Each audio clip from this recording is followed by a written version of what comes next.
So for this demonstration, I'm using a size 0 scroller. It's a quill scroller. And I'm using China paints, which are mixed with an oil-based medium, but this technique will work whether you're using acrylics or oils. Now notice I'm using the side of my brush. I'm pulling this scroller sideways and then going up on the tip to create a branch. And a lot of people might not think to use your scroller in this manner or to use a liner brush sideways. And to make thorns, I set the brush down, go back and forth, and then lift up. So I'm going from using a portion of the side of my brush and then lifting up on the tip as I go out. And you can see it makes a thorn shape or a Hershey Kiss shape. And I can do very small or larger depending upon how much of my brush that I lay down on its side.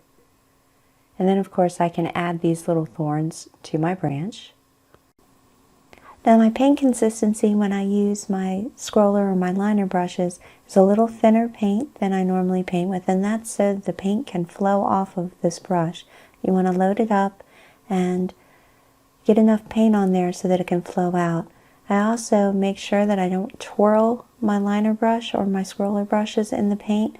You'll see me just pull straight back to load it or go to the side, but I don't spin the brush. That can actually twist the brush hairs and create damage to the brush. So again, just put your brush down, back and forth, and then to your side and lift up on your tip, and you've got rose thorns. I hope this was helpful.